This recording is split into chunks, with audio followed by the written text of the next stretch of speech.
And so I saw this opportunity and I said, she trusts me, I'm going to trust myself.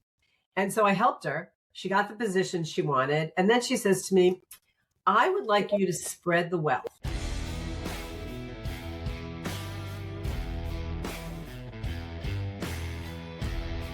This is Unlawful. My mentor used to always say that. He used to say, Gail, you want your inbox to be full. Don't empty it. I know you're anxious, but don't empty it.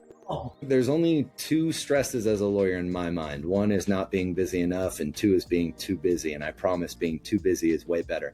Nobody dies of boredom. So what happened in 2000? So I jumped ship. And one of the things that happened is my mood was changing. I wasn't happy. I was struggling with my family. I have two sons. I was a little short. I was short with my then husband. And I just didn't like who I was.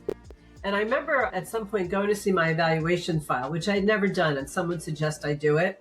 And on the front page of the evaluation file, it had my name, and then the rest of it was numbers. It was my realization rate, how much I had earned, and I thought, this is exactly what I thought it is. It's no longer, and people cared about me. I had some people who were incredible mentors. I can't say enough about them. But this was the machinery of the firm, and this is where they were heading, and they were hiring CEOs and COOs who weren't lawyers and didn't see it as a profession. And so I jumped ship to do what I always wanted to do, which was to be a psychotherapist. What's interesting about making that decision, and I love talking about these decisions and these change moments, right?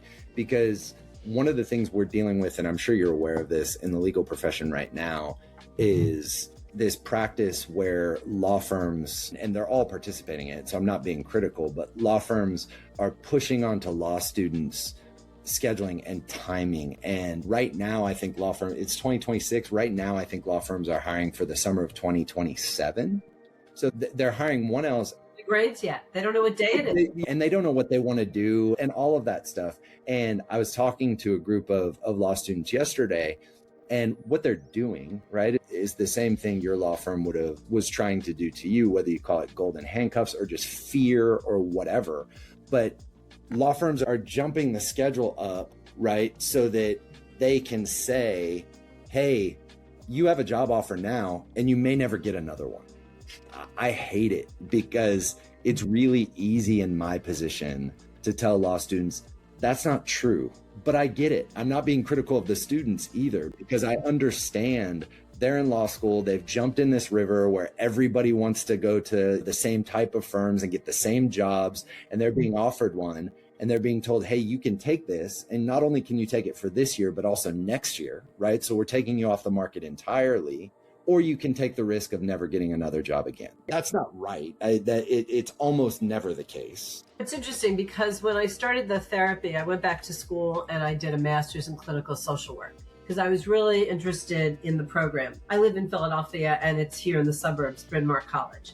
And it talked about looking at people as a whole, and not doing the medical model where someone is described by their symptom or their diagnosis. Sure. But rather it would be, this 16-year-old is 6 feet tall and has 3 sisters and loves history, and he struggles with ADD, as opposed to this guy's ADD. It's so much of what I was doing was wordsmithing. It was framing, and I love the perspective that they gave, because originally I was going to do a PhD, but I decided not to because it was more research-based, and I loved what they talked about. People are very critical when you say, what are the optics of that? And I think about framing a lot because I'm a litigator, so I have to tell stories and I have to take bad situations and make them good and good situations and make them bad, or whatever it may be. But in that way, it's funny because people say, you're just talking semantics. And I'm like, yeah, but the semantics are what matter. Well, it's not just semantics. Nothing's pure. Yeah. I don't know. We can talk about that more another day, but it's hard to find pure. I signed on to this program and I did it in 3 years and I loved it. And I then decided I was going to work with traumatized children. So digression a little bit. My dad was a Holocaust survivor. Wow. Yeah. It's a tough legacy, Brandon. Yeah, no, yeah. It's a tough legacy. And I always wanted to see him happy. I didn't have the power to make him happy, even though I was a really loyal daughter who tried to make him proud.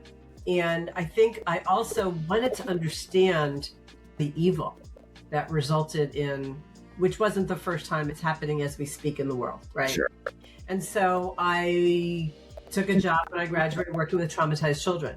And after 2 years, I just burned out because the ticket in to see me was ages 2 to 13, recent trauma. Yeah. And so I did that for a while. And then I looked for a new job and went to the University of Pennsylvania Counseling Center. And because I'd been a lawyer, they gave me all the law students. And because I'd been a business lawyer, they gave me all the MBAs. Right. Because I was at the time married. And what were the MBAs complaining about? Business school's easy. I'm kidding. Mostly relationships. Yeah. Most of the time, people are coming in on the therapy side because of relationships. Sure. The coaching side, it's different. Yeah. And then they started giving me couples to counsel. And then my life was changing a little bit, and I decided to go out and start my own practice. And a lot of the students followed me. So even though I was going to be doing something different, I was seeing law students and MBA students and couples. And as my clients grew and word of mouth, they referred me. My practice was becoming almost exclusively lawyer-centric. Plenty of them need help. Lawyers, I think, are the third in terms of depression and anxiety. I think it's dentists, pharmacists, and lawyers. Not something we're proud of, but it's real. Sure. And a partner came in to see me at one of the firms, and she was very unhappy. And she realized she didn't want to practice anymore. She wanted to rise into a position that's a professional level. I just want to keep it confidential. So we talked about it. First, she came in, she was anxious about things. And so we worked through her anxiety. And then when she felt better, she said, I want to switch jobs. I want to change things up. Can you help me? And I said, I don't really do that. And she said, what do you mean? This is my unlawful moment. She said, Gail, you did it. Look at you. You're so happy. You have a successful private practice. Of course you do that. Can you help me? I think we make our own luck, Brandon. You created a situation where those who can teach, right? Like usually it's they say those who can't teach, but you did it. So people said, I want to do what you did. Yeah. And so I saw this opportunity and I said, she trusts me. I'm going to trust myself. And so I helped her. She got the position she wanted. And then she says to me, I would like you to spread the wealth. I want you to come to our law firm and I want you to do a presentation for the newest 12 partners. So the next thing I know, I'm presenting and I'm organizing and designing presentations. And then they hire me for the rest of the year to come once a quarter. And so my coaching practice is born and my presentation practice is born. And this is like 2010-ish?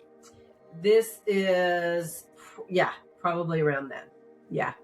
So that was early. It's interesting. I hang out with a lot of lawyers and more law firms are having in-office counseling or in-office capabilities and coach. Yeah. So you were very much on the cutting edge.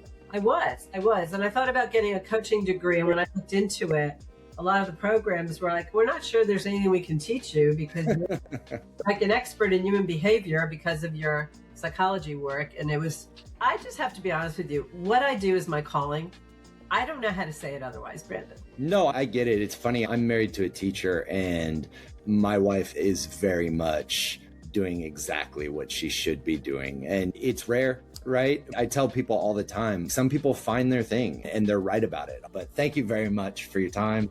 Thank you for your time. This has actually not only been informative, but it's been fun. Good. And for 2026, I think the mantra is we all need to have a little bit more fun in our lives.